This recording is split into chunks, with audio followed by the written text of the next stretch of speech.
Assalamualaikum warahmatullahi wabarakatuh. Perkenalkan, nama saya Abical Jensidan dari kelas 12 Multimedia 1. Di sini saya akan menjelaskan pengertian dari teks cerita sejarah, dan adapun pengertiannya adalah sebagai berikut. Teks sejarah adalah tulisan yang berisi cerita, kejadian atau peristiwa yang benar-benar pernah terjadi atau berlangsung di masa lalu. Itu pengertiannya, dan selanjutnya adalah fungsi dari teks cerita sejarah.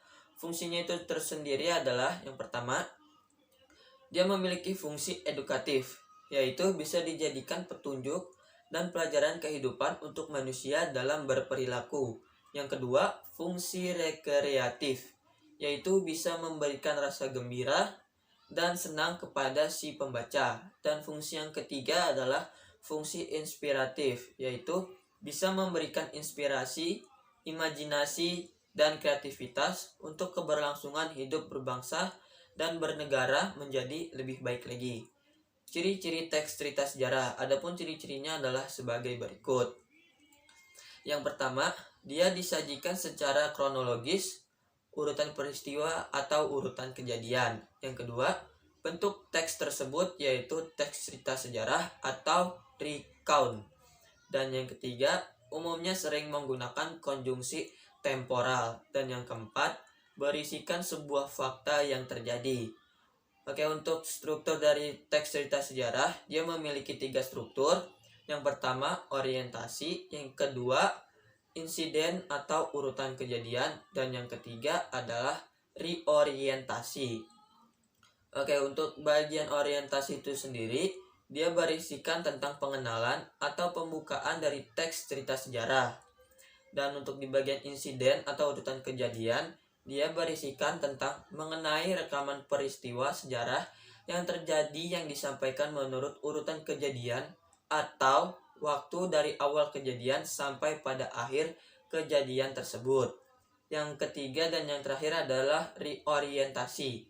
Reorientasi merupakan bagian akhir dari sebuah teks cerita sejarah tersebut. Itu tadi untuk strukturnya. Dan untuk jenis-jenis teks cerita sejarah, dia dibagi menjadi 2. Yang pertama, sejarah fiksi, dan kedua, sejarah non-fiksi. Untuk sejarah fiksi, contohnya seperti novel, cerpen, legenda, dan lainnya. Sejarah non-fiksi contohnya seperti biografi, autobiografi, dan cerita perjalanan. Dan di sini juga saya akan menjelaskan perbedaan antara sejarah fiksi dan sejarah non-fiksi. Yang pertama yaitu sejarah fiksi, dia memiliki ciri sebagai berikut. Yang pertama, jalan cerita disusun berdasarkan dunia nyata. Yang kedua, gambaran kehidupan batin seorang tokoh lebih dalam. Dan yang ketiga, pengembangan karakter tokoh tidak sepenuhnya terungkap. Dan yang keempat adalah menyajikan kehidupan sesuai pandangan pengarang. Dan yang kedua adalah sejarah non-fiksi. Dan untuk cirinya adalah sebagai berikut. Tersusun oleh fakta yang objektif. Dan yang kedua, gambaran kehidupan tokoh ditulis lengkap berdasarkan fakta. Dan yang ketiga, menyajikan kehidupan sesuai data dan fakta. Dan yang selanjutnya adalah kaidah kebahasaan teks cerita sejarah. Adapun kaidahnya adalah sebagai berikut. Yang pertama, dia menggunakan frasa paranomina atau kata ganti.